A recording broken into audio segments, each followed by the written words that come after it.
Hi friends, ఈరోజు అయితే ఇంకా నేను 2 గంటలకి లాగౌట్ అయిపోతున్నాను. ఇంకా ఆమ్లెట్లు వేసేద్దాం వచ్చేసినాము.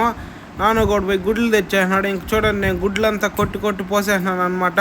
ఇంక దాంతో ఎర్రగడ్డలు, పసుపు, కారము, మిరప్పొడి అన్నీ వేసేసినాం అంట. చికెన్ మసాలా కానీ ఏది ఉంటే అది ఇంట్లో ఉన్నవన్నీ తెచ్చేసేసినాను. ఇంకా బాగా మిక్సింగ్ చేసినాను. చూడొచ్చు, బాగా అది ఒక గట్టిగా పేస్ట్ లాగా అయిపోయింది. పొయ్యి చూడొచ్చు, అంత వెరైటీగా సిమెంట్ రోడ్డుకి ఇంకొక రాయి పెట్టి అటాచ్ చేసి పొయ్యి కానీ రెడీ చేసినాము. ఇంక పెన్నుని చూసుకోవచ్చు, ఇంట్లో ఉన్న దోశల పెన్నుని తెచ్చేసినాం అనమాట. జమ్మని ఇంక నాన్నగోడు ఆమ్లెట్లు ఎత్తిపోయేసినాడు. నేను అట్లే తిరిగి పెట్టేసినాను. పర్వాలేదు, టేస్ట్ అయితే జమ్మనే వస్తున్నాయి.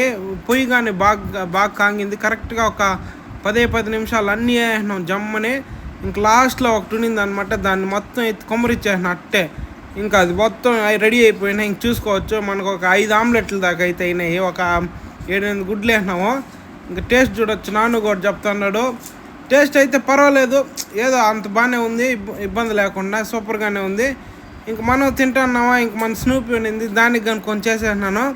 ఇంక మొత్తం ఒకే ఒక 5 నిమిషాల్లో మొత్తం తినేసినాము. టేస్ట్ అయితే మాత్రం సూపర్గా ఉండింది ఫ్రెండ్స్, ఇబ్బందిలే.